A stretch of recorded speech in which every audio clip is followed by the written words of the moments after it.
Once upon a time, in a royal family, a little girl was born.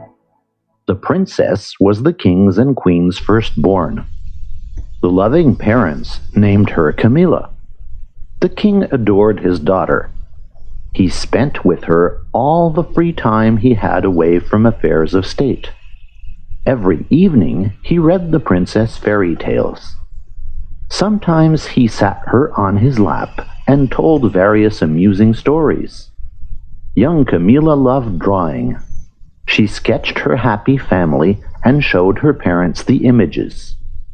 They always complimented their daughter and admired her masterpieces, even though they were only a child's drawings. Following the king's orders, servants carefully hung them on the palace walls. The princess enjoyed this very much. As a rule, she was a jovial and joyful girl. But sometime later, Camilla gained a little brother and her life changed. Her parents were now quite preoccupied with the baby and had practically no time left for their daughter. The nannies who cared for the princess could not replace her mother and father. Camilla felt forgotten. In the palace's vast chambers, her bright laughter ceased to be heard. The king and queen still greatly loved their daughter, but little Andrew, the younger brother's name, needed much attention. In addition, the king had to battle enemies to defend his lands. He was constantly away at war. He could not, as before, tell stories and read to Camilla before bedtime. In the rare moments when the king returned to the palace, he divided his attention between the princess and her little brother. Camilla loved Andrew. How could one not love the little blue-eyed angel? Andrew also adored his sister. He constantly smiled at her. But as soon as the little prince began to cry, the king and queen abandoned all their occupations and rushed to him. They took the baby in their arms, hugged and kissed him, as they once did with Camilla. Now if the princess cried, she was told, "But you are an adult. What example are you showing to your junior brother?" In such moments, Camilla hated Andrew and thought it would be better if he had never existed.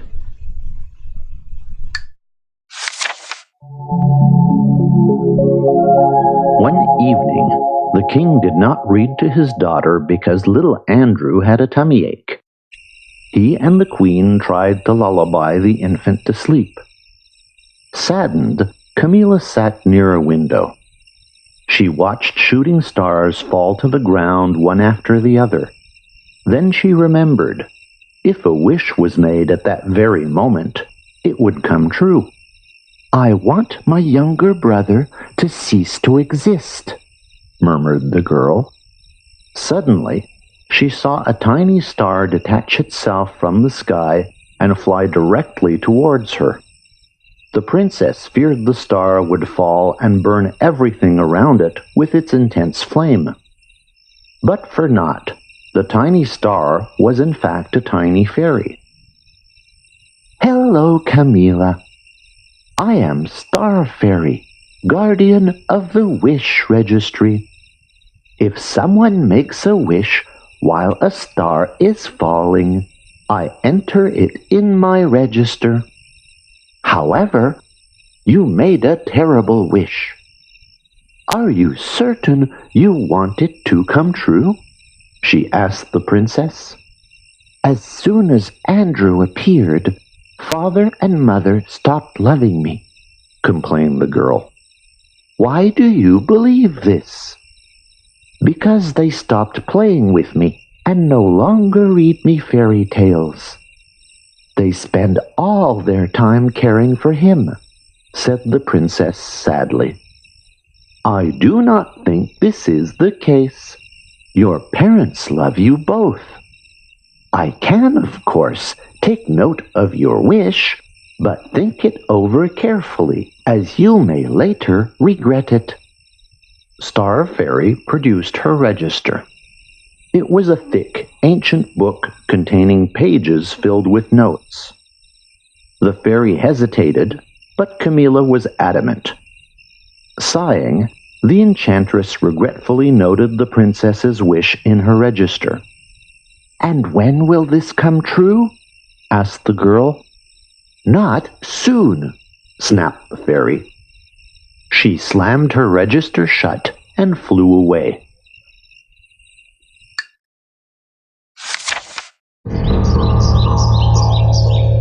Time passed. The prince and princess grew up. Camilla became a beautiful young lady, and Andrew a cute rascal who never managed to stay in one spot. Over the years, the children became inseparable. As happens between all friends, they sometimes argued. But later, they invariably reconciled. The prince was always willing to protect his sister from any hazard. Camilla covered for her brother with their parents when he got into mischief. Neither prince nor princess could imagine life one without the other. One day, Andrew was climbing through trees in the royal garden, peering into windows and frightening the servant girls. For an instant, he lost his balance, could not hold his position, and fell. Over a few days, the kingdom's most talented healers did their utmost to save the prince. They administered him every imaginable decoction and potion. However, Andrew's condition did not improve. "We did our very best. There is nothing more we can do to help your son," sadly announced one of the healers to the afflicted king. Princess Camilla did not take a single step away from her beloved brother's bed. She overheard everything. Suddenly, she recalled that she made a terrible wish as a little girl, and that Star Fairy had noted it in her register.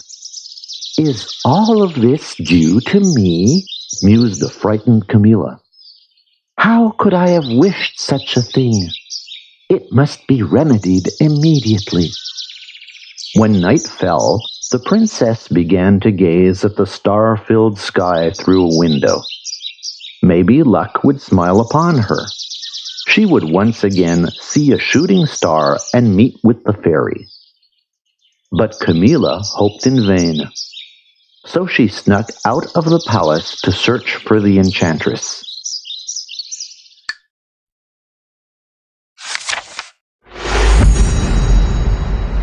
The girl wandered wherever her eyes guided her, occasionally asking passers-by if they knew where Star Fairy lives. Alas, not a soul had heard of her. Following a long, although unfruitful search, the princess had become totally discouraged and decided to return home. While crossing a wood, Camilla saw a moth trapped in a spider's web. The kind girl could not ignore this and helped it escape from the web. The moth thanked the princess and flew off. Darkness approached. Camilla wondered where she could spend the night. Suddenly, she saw a small house near a pond with an old woman on its porch. "Hello, Camilla," she greeted the princess. "How do you know my name?" asked the girl, surprised. The old woman knew everything since she was an ancient witch. Her name was Lixtalence. "How could I not know you?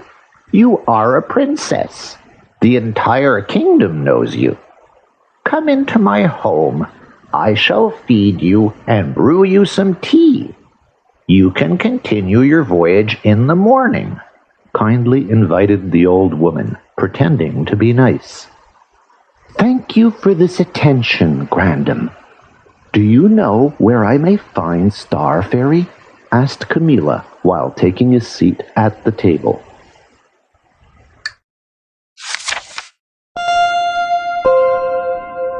She is the one who notes shooting star wishes in her register?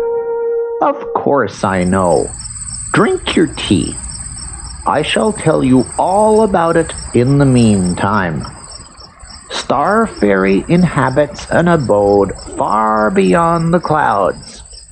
It is possible to reach this place by treading the clouds in the sky, although not those we can observe during the day. Rather, on those born at the extremity of moonbeams, where the moon is lost in watery reflections. But in order to travel on moonbeams, one must know how to walk on water. Is this possible? Asked an incredulous Camilla. Oh yes, I recently walked on the pond myself. I have a special amulet for this, bragged Elixtilence. The girl had barely finished her tea that she plunged into a deep sleep. For the witch had not brewed her ordinary tea, but one containing a sleeping potion. Elixtilence had her own plans for the princess. The witch was heavily indebted unto the master of the underground kingdom, and the latter was at that very moment searching for a fiancé. He could hope for none better than the princess to fill this position. After all, the king of the underworld could not marry a common girl. Therefore, the witch decided to placate the lord of the underworld so that he would free her of all her debts.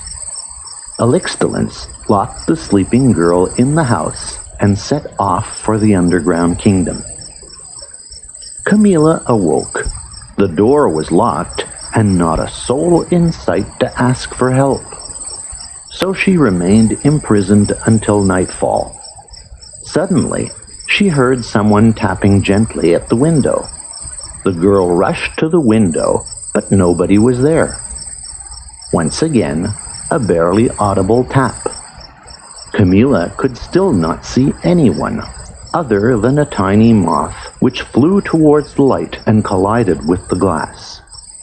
The girl opened the window. The moth immediately flew inside. Oh, I thought I would fail, it squeaked. It was the moth which Camilla had rescued from the spider's web. You have to escape, princess, it said, telling the girl what ruse Elixtilence had imagined. I cannot escape. The door is locked. Also, I truly need the witch's amulet to save my brother. Maybe I can help you with something? Asked the moth. What could you possibly do? You are so tiny. And so, my family is vast. If you decide to escape, let me know. We shall help you, promised the courageous moth.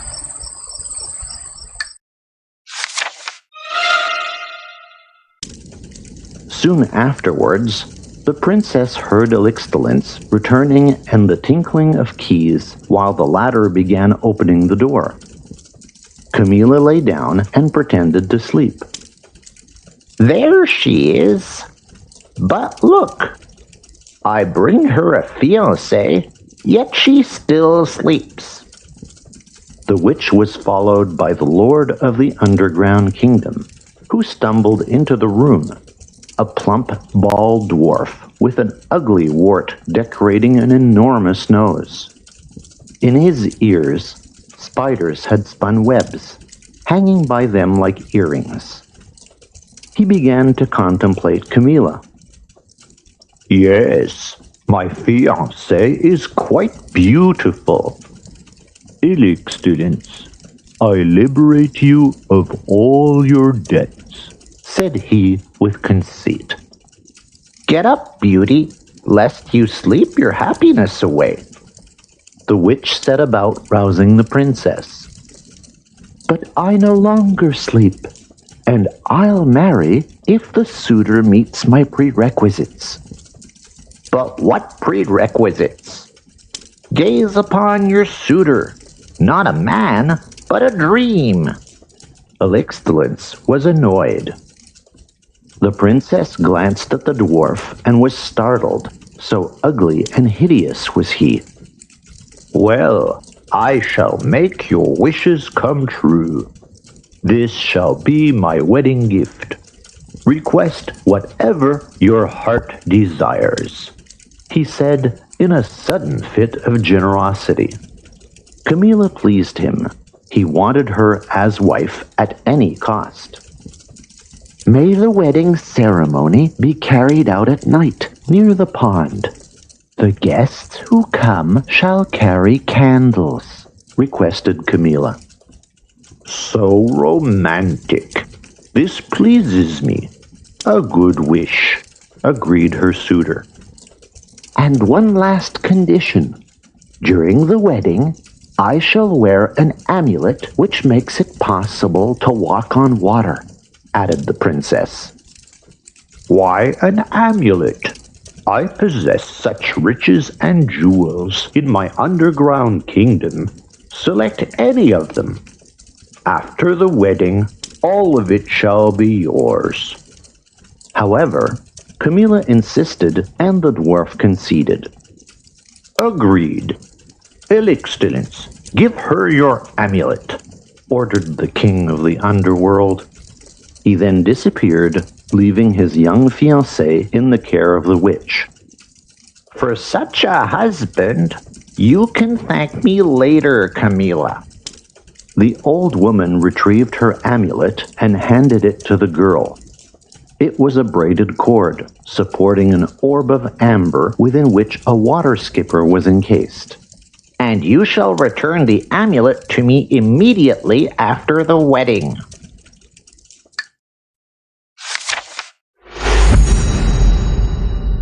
Night arrived. Freakish guests began gathering near the pond.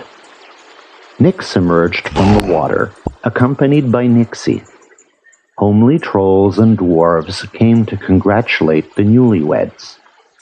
Swamp vampires crawled in, and along with all the other creatures, began lighting candles. "It is time. You must not keep your fiancé waiting. He might change his mind," said Elixtalence. She then accompanied the princess to the pond. A moth flew nearby.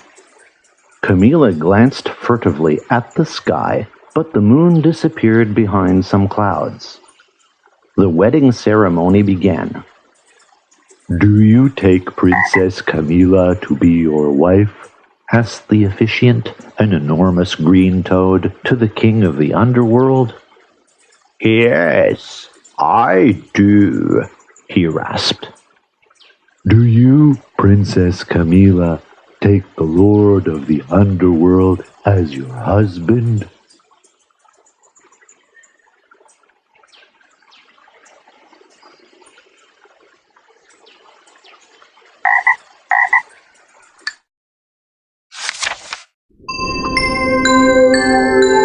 The guests held their breath, awaiting a response from the bride-to-be.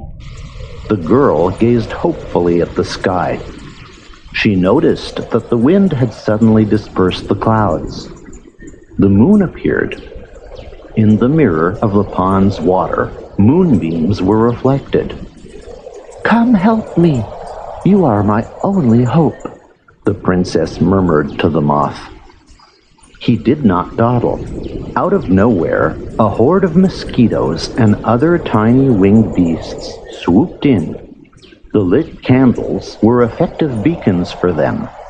Benefiting from the fact that all the guests were trying to brush off the insects, Camilla rushed along a moonbeam where the nocturnal body sunk into the waters and celestial clouds are born. The witch noticed that Camilla was fleeing and took off after her, but nearly drowned. She had given her amulet to the princess and had no other. "What a wicked girl! She has outwitted Elixtalence herself," the witch hissed indignantly after her.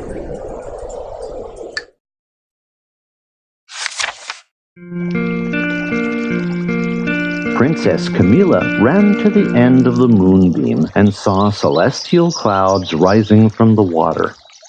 She clambered onto a fluffy cloud and rode it towards the stars where lived the fairy, guardian of the wish registry.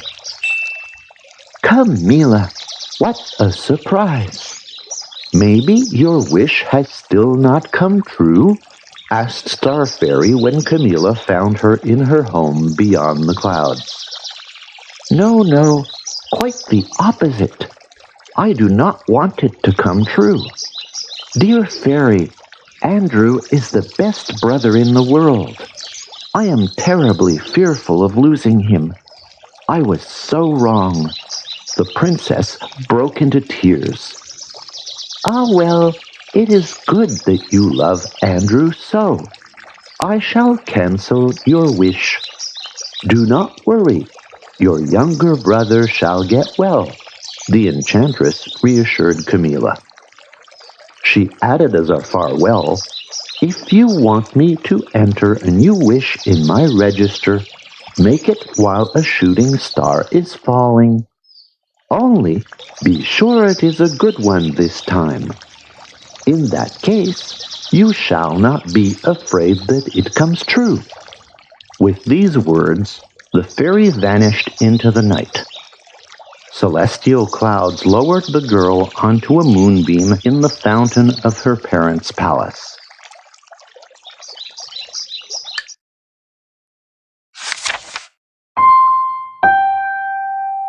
The next day, everyone was incredibly happy about Camilla's return. Andrew was the one who rejoiced most of all. He had recovered and already ran all over the palace.